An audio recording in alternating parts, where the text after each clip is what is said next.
giving me an experience which will be in my memory for many, many years, as have both my previous visits. And I was just calculating, because a chartered accountant is all the time calculating in his mind. My wife often complains that even when I walk, I'm counting the number of steps. But Nimesh Bhai just reminded me I came in 2009, when this was just a budding university. I came in 2016, where I got a flavor of an outstanding educational institution. 2023, it's exactly 7 years between each of my visits. Just I hope the next one is not in 2030. But truly, I feel envious of all of you.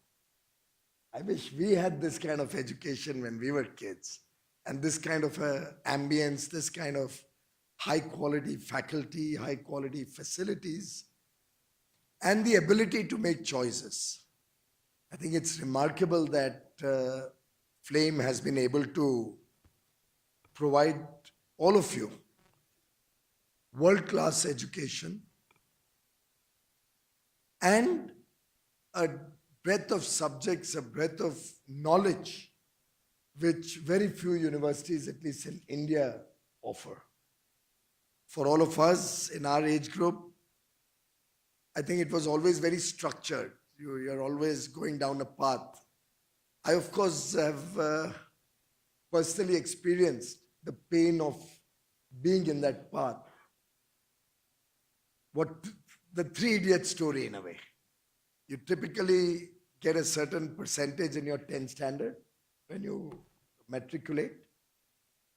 I always wanted to be in finance, but then you got swayed because of the family. Everybody in the family are engineers.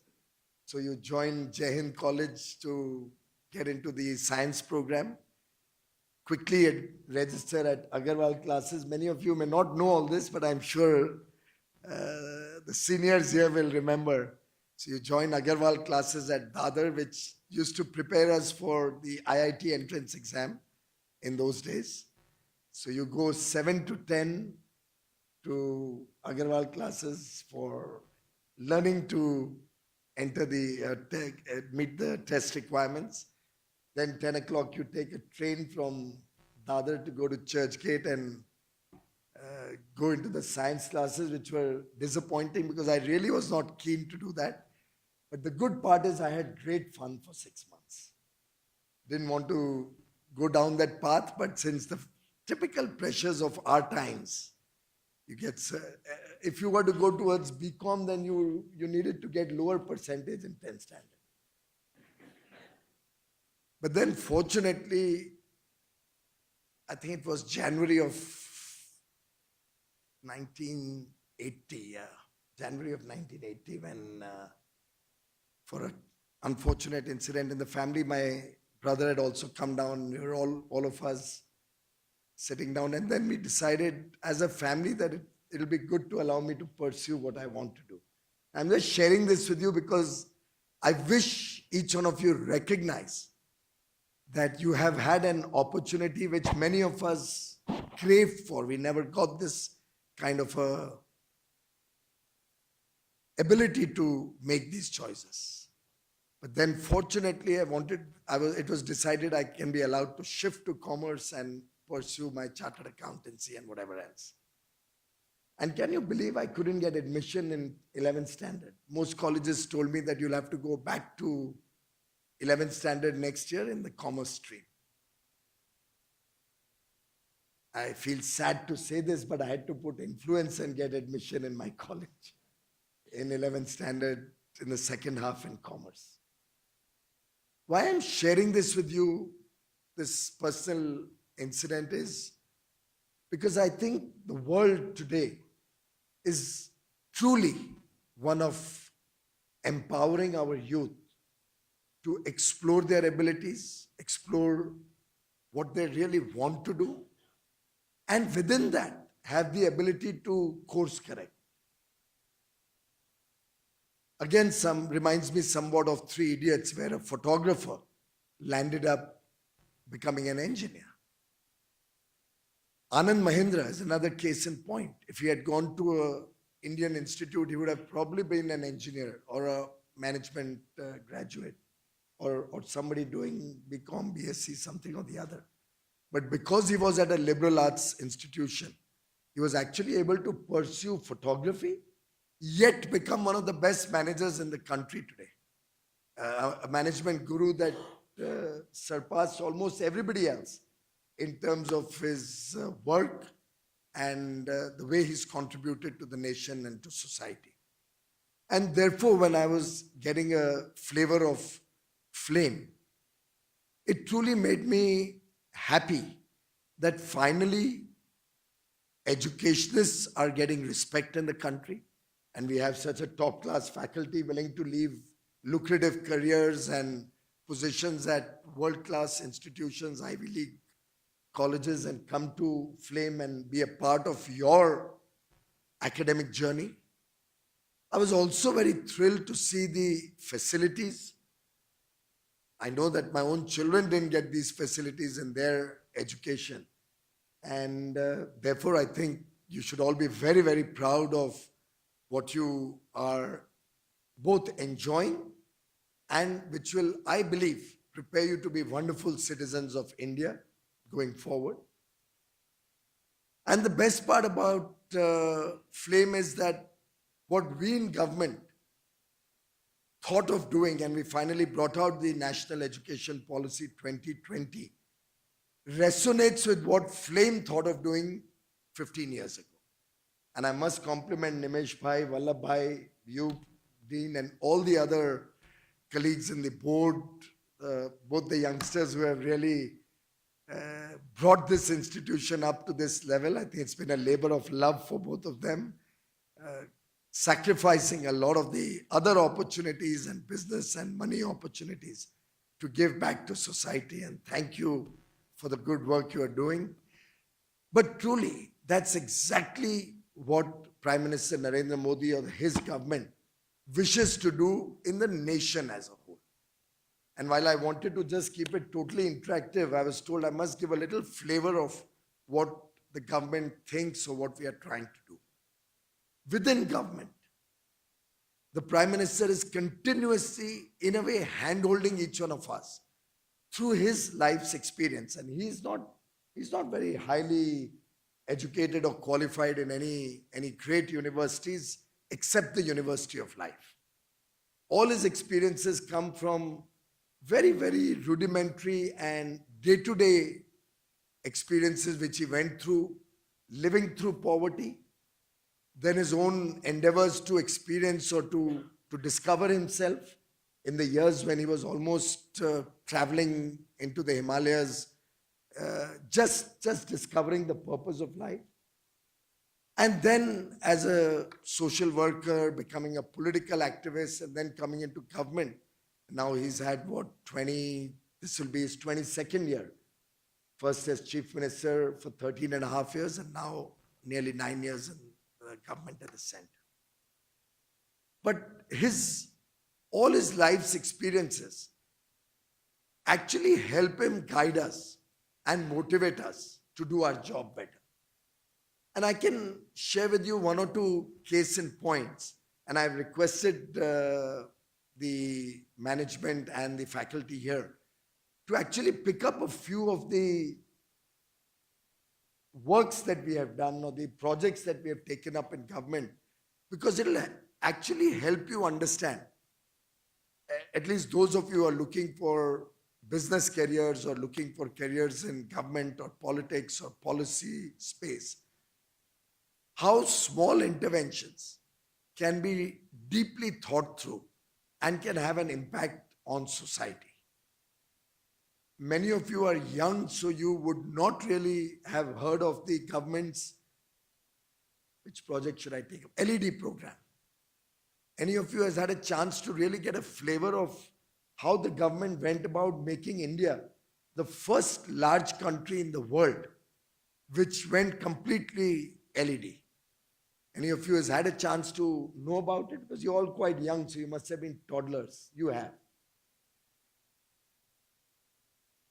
Oh, is that right? So then you know the success story of LED better than anybody else. That's a very small aspect, young man. Let me try and explain to you where the story went. I'll take 5, 7 minutes and I'll just take one example. And within that, I'll be able to explain to you how this government thinks. And then we can juxtapose that to every action that we do in a variety of spheres. Or maybe one more example I could take. I still remember when I became power minister in 2014, as Vinayak Chatterjee, an infrastructure writer and business person, had categorized my becoming power minister. He called it baptism by outage. You've heard of baptism by fire, right? He called my entry into the power ministry baptism by outage because the entire northern grid had collapsed because of thunderstorms and literally cyclonic winds. And there were power outages, that's power going away, almost throughout Delhi and the neighboring states. And I was clueless. I didn't know a P of power at that point of time. I didn't know anything about power or electricity or its generation, its transmission, its distribution, nothing at all. I don't even know why I was made the power minister. Probably the best thing that I could figure out is because my dad had studied under streetlights in his school days. And maybe Prime Minister Modi wanted me to have the sensitivity and make sure nobody in the country goes without electricity. But be that as it may, the country was really facing a lot of difficulties on the power front, whether it's generation. We had large parts of India where people got power for 4 or 5 hours. Most people would be not worried about when it goes, power goes away, because that was a given. The bigger worry was how many hours it will take before it comes back. And all of that. DG set was a great business to be in at that point of time. People would make a lot of money on DG set manufacturing and supply. So while we were discussing one day, Prime Minister Modi tells me, do a root cause analysis and figure out what's smarter to do. Adding more generation capacity or focusing on energy efficiency. Because when you generate 1 unit of electricity, there's distribution, there's first transmission losses, distribution losses. By the time the consumer gets it, you're about 25% shaved off. Only 0.75 units are actually consumed by any of us or businesses. So he said, if we were to focus on energy efficiency, you would actually, for every unit of electricity or kilowatt hour of electricity that you save, you'd be equivalent to generating 1.33 units of electricity. Is that fair calculation? So at no cost, you don't even have to set up large power plants. You don't have to wait for 5 or 6 years before the plant comes up. You can quickly get results, bring down energy consumption, and maybe make it more available for the people. Apart from what we had to do on distribution, transmission, I'm not going into the whole story. So why don't you focus on energy efficiency? And you know what I found when I got into the files? The entire country, we are a large country, that point of time also nearly 130 crore Indians, 2014 I'm talking. The entire country, we were only using or selling 600,000, 6 lakh bulbs, LED bulbs nationally. With the government used to procure at that point of time at 310 rupees per bulb. And this was a 8-watt bulb, equivalent to a 60-watt incandescent bulb. You remember the old bulb? You would have probably never have seen them also, the kids, but we remember those old big bulbs, right? And an 8-watt bulb at 310, you add taxes, market distribution cost, all of that. It would cost about 500-600 rupees. And the government used to give 100 rupees subsidy on each bulb. And our total budget for that subsidy was 9 crore rupees. So any of the math students here can do the math. At 9 crore rupees, the maximum bulbs we could sell in the country was 9 lakhs. 9 lakh bulb के लायक हमारे पास पैसा. But everybody thought that I'll wait for my turn when I can get that 100 rupees subsidy. And therefore, we could never scale up something which was eminently good for all consumers and for the nation. So effectively, the bulbs were selling at about 400-500 rupees or maybe more in most places. He or his father would know better probably. And the country sold about not even 900,000 because the subsidies, how they are distributed, there's an admin cost and this and that. You know how government projects work. We could at best sell 600,000 bulbs annually. So what was the root cause of the whole problem? What would you call as the root cause of the problem? The 9 crore subsidy. Because everybody kept waiting for that 100 rupees subsidy and nobody thought of scaling up the utilization of LED bulbs. So the first action I took on file was to stop that subsidy. Typically, what do? Where can we get more subsidy? Where can we provide subsidy? Because we think we are doing a great service by providing subsidy. And in some cases, it may be good also. If we give subsidized food grain to a very poor family, I think that's effective utilization, good utilization. You don't want anybody in this country to go hungry. But in this particular case, an economically compulsive decision, which everybody would have taken if this same product was available at a decent price and didn't have a government intervention, became a failed project.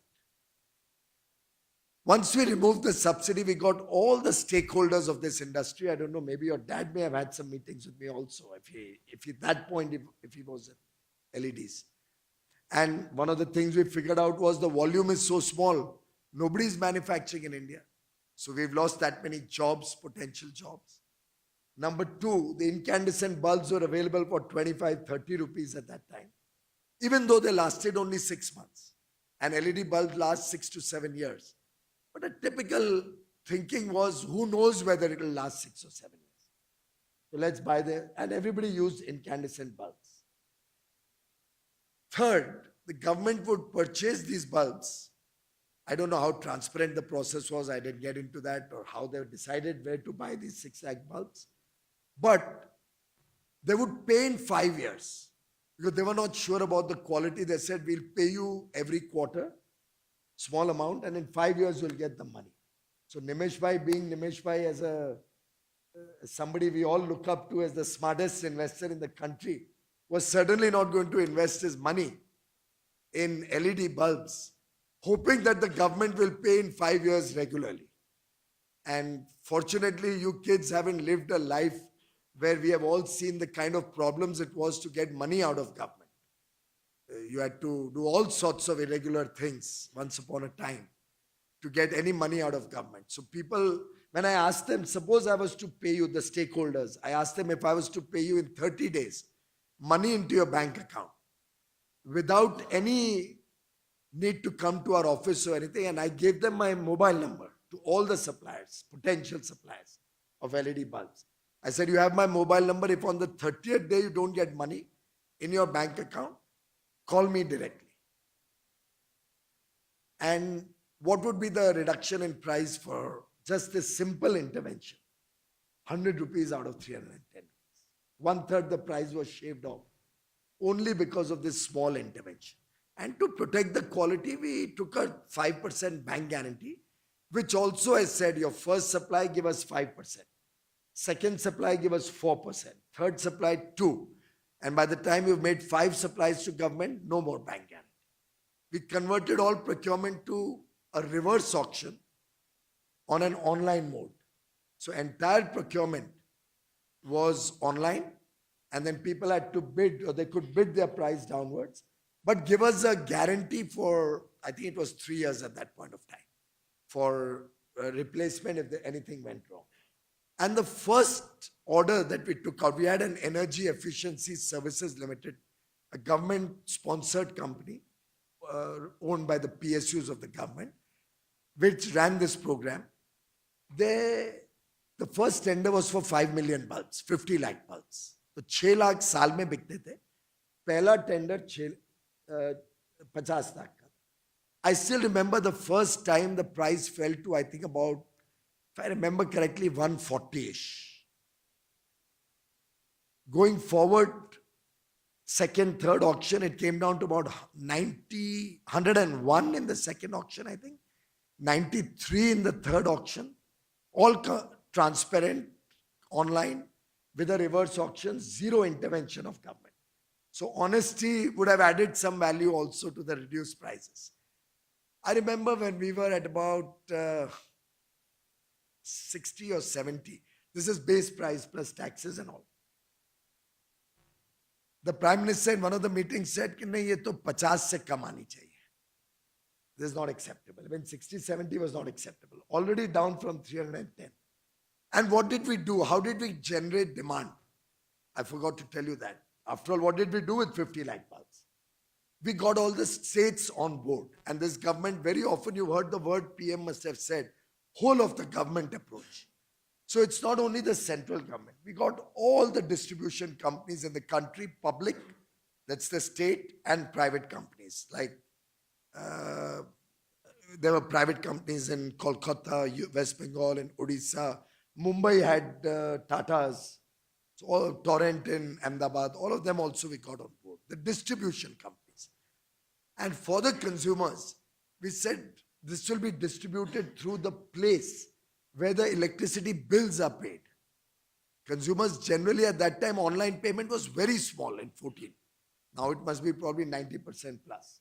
That time few people like probably those in this room might be paying online. So we said all the places where electricity bills are paid, these bulbs will be made available for 10 rupees each. But no subsidy. We would work out the cost. First bulbs were of course at a loss, not a subsidy, but at a loss.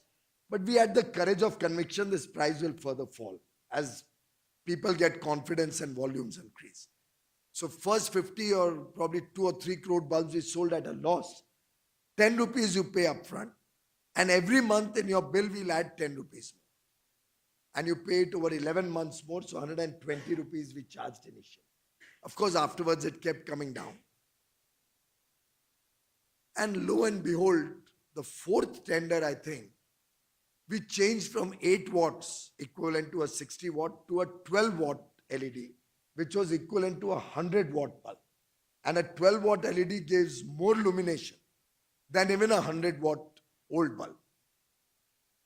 And old bulbs would just go away if there was voltage fluctuation. There are a lot of other technical issues around it. Can you believe Philips, and it's a world company, they bid 38 rupees for a 12 watt bulb somewhere by the end of 2015, which before May 14, government was buying at 310 rupees.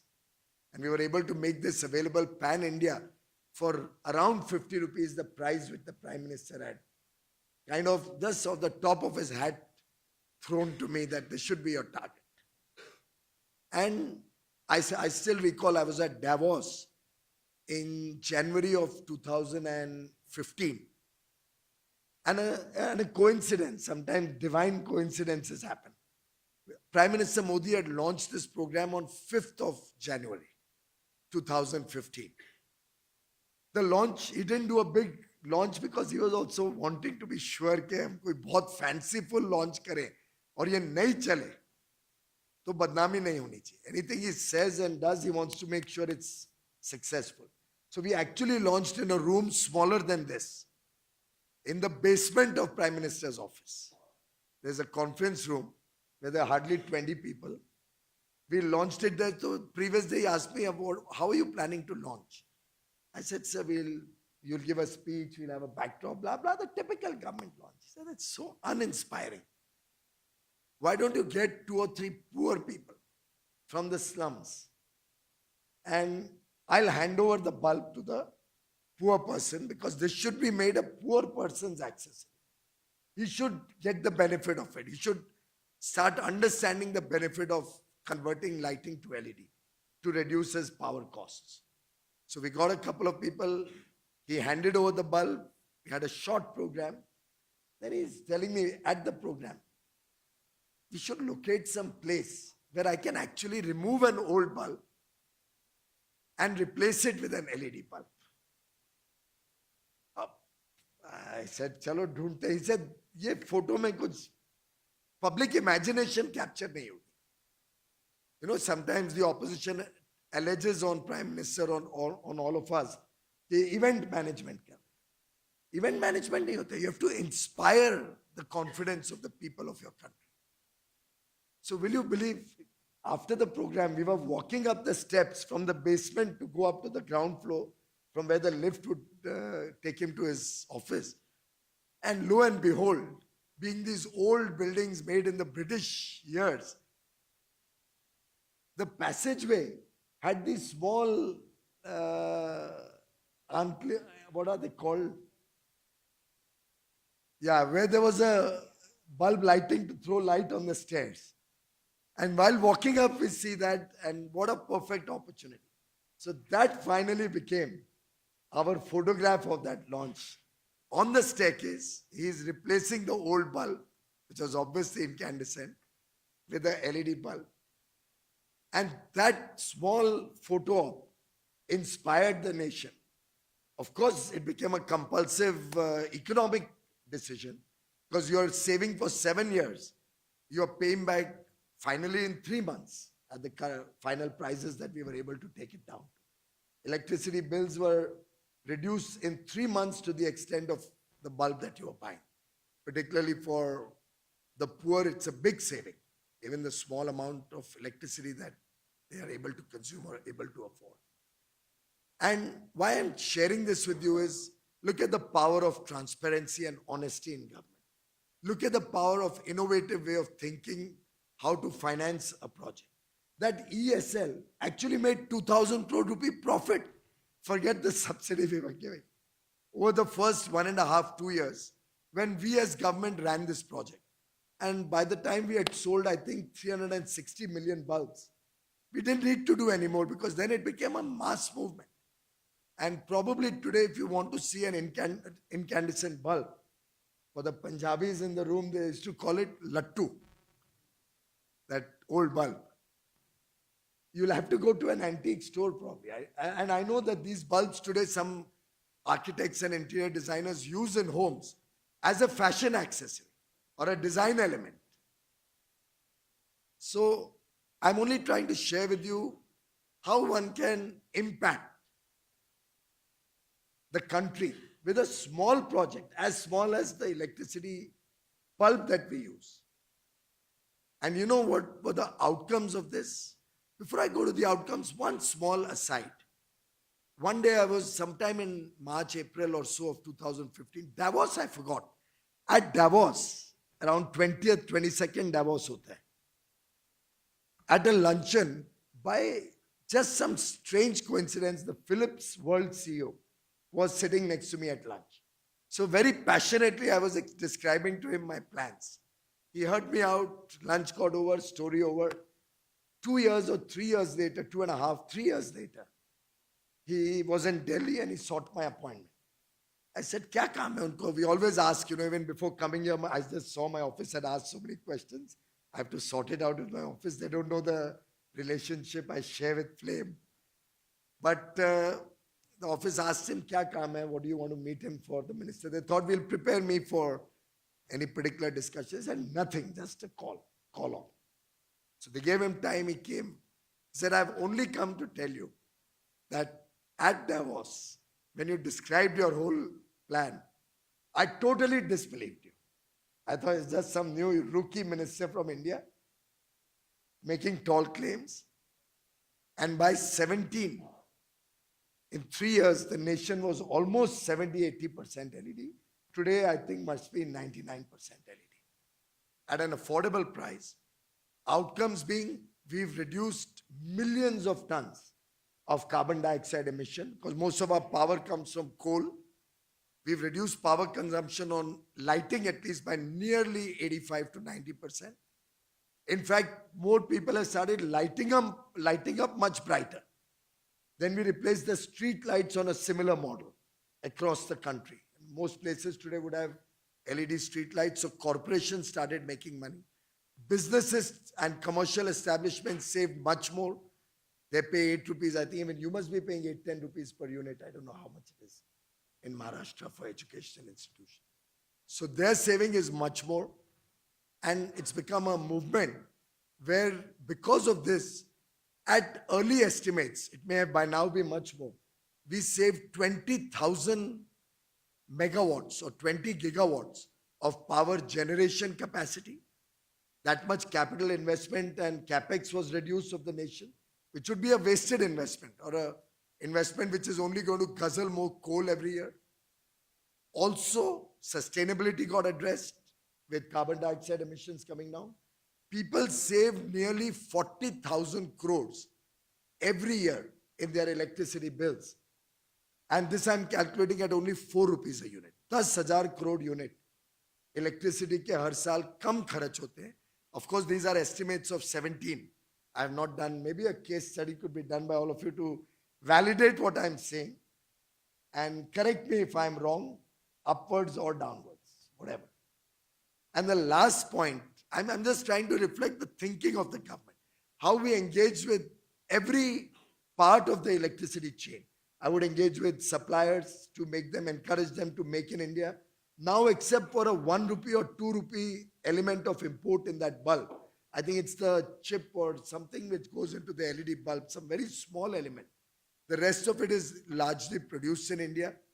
We have now come out with a PLI scheme to encourage components of LED bulbs being made in India fully and at scale. And our example today, in India's example, is quoted across the world by the International Energy Agency and other people. So if you Google Fateh Birol, he's the chief of the IEA. Fateh Birol is our biggest ambassador of India for our energy efficiency and energy conservation work across the world. He goes everywhere and talks about this. In fact, Wharton, the University of Pennsylvania, has an award for people who've contributed to the electricity ecosystem, where Mr. David Yeltsin, another very, very senior person from the energy field who's done a lot of work in the crude oil area and efficiency and improvements there. He got an award, then Fateh Birol got an award, and then they nominated me for that in recognition. It was not my work. It was India getting recognized for this effort. And one last point to again reflect how government thinks. One day I was with the Prime Minister reporting to him about coal auctions. You remember, you all kids don't know about Colgate also. I think आपको थोड़ा दुनिया कैसे बदली है भारत में, इसके ऊपर भी कुछ कोर्सेज करने चाहिए, because इतिहास से बहुत सीखने को मिलता है. There was a Colgate scam in which coal mines were allocated without due process to friends and family and party colleagues and all of that, irrationally, most of them undeserving, but they were given coal blocks which the Supreme Court had cancelled in September 2014. Some 190 odd coal blocks allocated to different people were cancelled by the Supreme Court. So I was also the coal minister. Very funny, I was power minister, renewable energy minister, and coal minister, two sides of the spectrum. So as coal minister, I had created the whole framework to auction those mines, again in a transparent manner, again through reverse bidding. And in the media office of Information and Broadcasting Ministry, I had actually set up a whole screen with the dashboard showing the auctions happening in real time. And Ghulam Nabi Azad was the leader of the opposition in the Rajya Sabha. I went to his house to show him on my mobile phone how the auction was happening, and he was fascinated. You could actually bid on your mobile phone and get a coal mine allocated to you through a transparent process. So I'd gone to the PM to report to him what I was planning, what was happening in the auctions. Two big learnings during that. It was a 9 o'clock morning meeting at his home. One, when I explained the auction process, I said that this whole process from start to finish, when I take out the bid document till I finish allocation, will take about 90 days. He said, why should it take 90 days? I said, sir, creating an absolutely honest, foolproof system. It'll be perfect, it'll be seamless, blah, blah. I made a lot of adjectives to describe how good a job I was doing. So at the end of it, he just said one comment. And please remember that all your life. He said, to do an efficient job and an honest job, you will take 90 days. But if you were to do it faster, it would become dishonest and inefficient. It's a small message, but it's not time that is needed to do your job better and more efficient and faster. It's your own integrity of purpose, it's your own commitment to the work, and it's your own focus or confidence in your ability, and of course the way you design your work, the way you plan out your work, the way you execute your work can all be done much faster, more efficiently. But time should not determine the outcome. It's your effort and your knowledge which will finally determine the outcome. And we were able to compress the whole auction period significantly. But as soon as we finished this conversation on coal blocks, I actually got up from the chair, from the sofa to leave. He said, Piyush, bulb kitne big gaye abhi tak? Naya project tha. I also didn't know कि अभी कल का data है recent. I said, sir, मैं अभी तो coal blocks की तैयारी करके आया.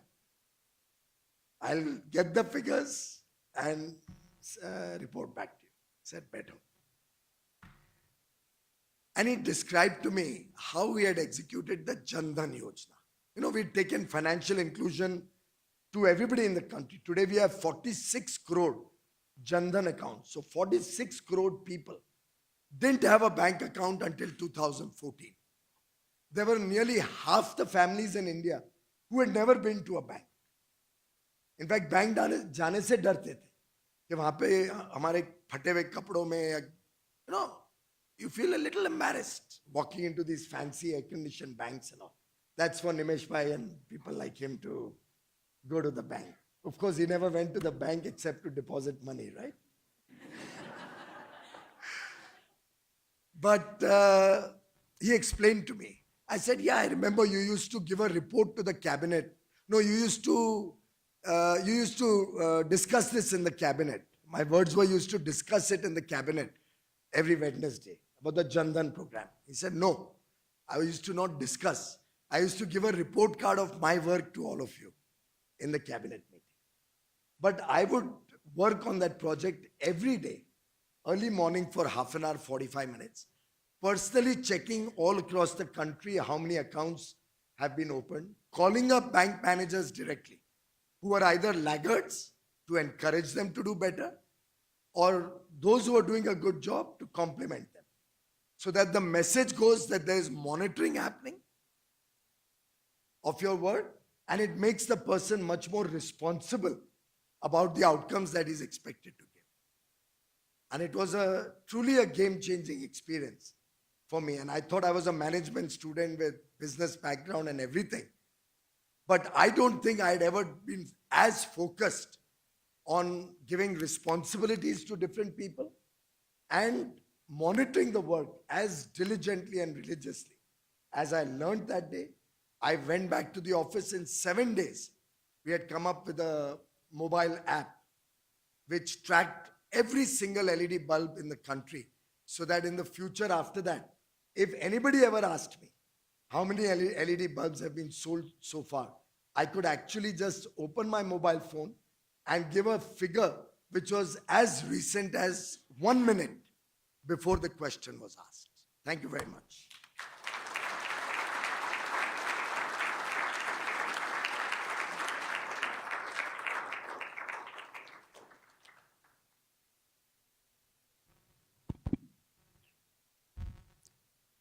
Respected members of the audience, the floor is now open for questions. Please, if any of, if you would like, sir, please.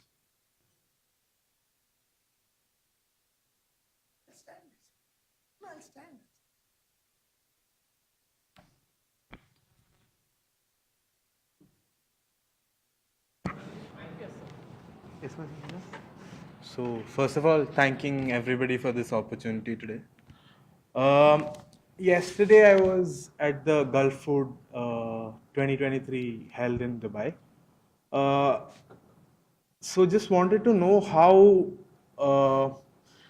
can the involvement of government in the provision of alternative data for the crop sizes and the demand for each produce as far as the spices are concerned, Spices. yeah, are concerned, uh, with respect to the primary and secondary setups of the Spices Board of India.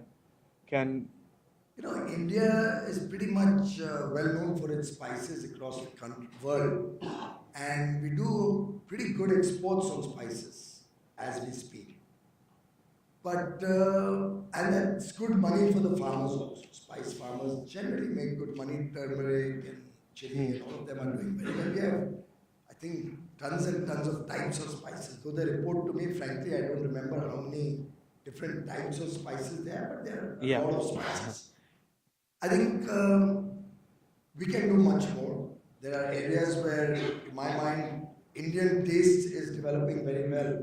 And if we were to have a larger outreach, we can do much more on spices. Gulf is a big market for us.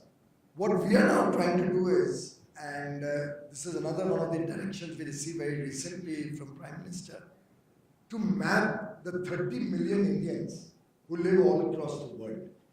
Not only for spices, but for so many products Indian. Just imagine if we had a database of 30 million or 3 crore people of Indian origin all over the world. What a big market that could be. If we were able to get them to, let's say, spend $1,000 on products made in India annually. They must be spending on food, on clothing, on spectacles, footwear, watches, everything, right? I'm just trying to see whatever. yeah. So imagine if 30 million people were to spend $1,000 on products made from India, made in India. That would be $30 billion. Right.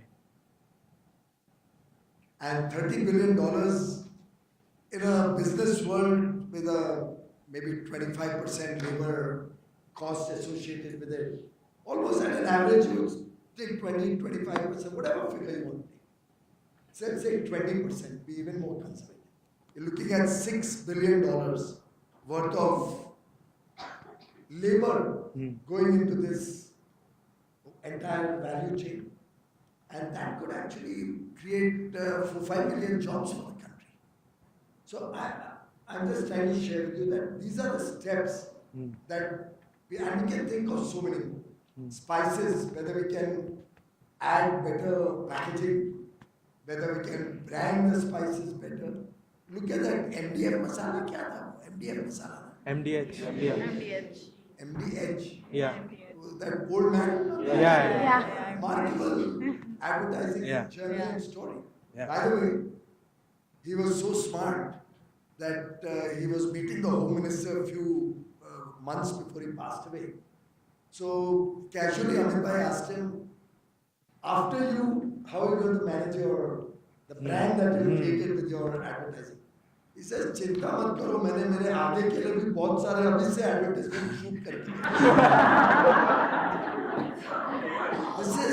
This is India's innate ability to think out of the box.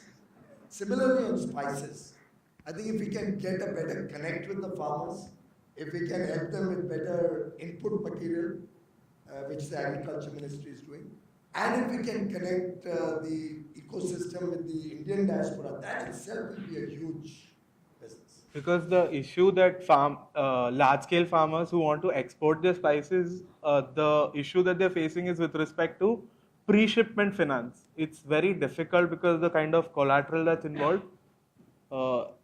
What's So your... I will take this up as a project and help me with more inputs on what are the constraints that the spice farmers are facing, or the spice ecosystem. Why farmers? Could be exporters, could be farmers, could be whether they have adequate technical knowledge about the subject. Do they need support from packaging? So we have an Indian Institute of Packaging.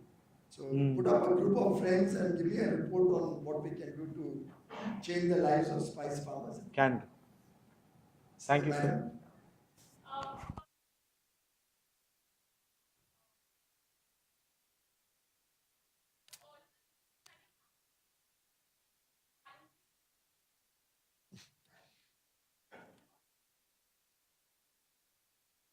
Frankly, everyone had different challenges.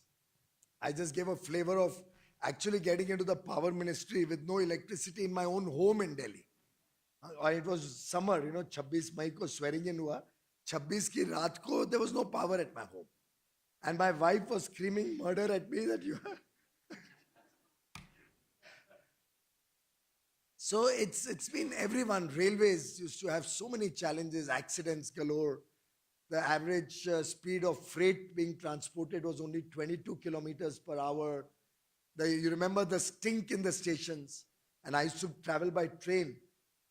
It was intolerable, the stink at the station. That was the first thing that I did when I became power minister. Two things actually. One was the focus on safety, and one was to find out ये stink कहाँ से आती है. दो sources थी, नहीं bio toilet की नहीं थी. दो sources थे stink के. You won't believe it. अब कोई उस कंपनी से एसोसिएटेड है तो मुझे माफ कर देना. देयर इज अ प्रोडक्ट जो फिनॉल बनाता था. आप लोगों के घर पे तो आजकल नहीं यूज होते हैं, अभी तो हार्पिक और ये सब आ गया है. फिनॉल वाज अ प्रोडक्ट जो निमेश भाई हमारे टाइम पे बड़ा फेमस होता था. And it had a bloody it had a typical stench of that phenol.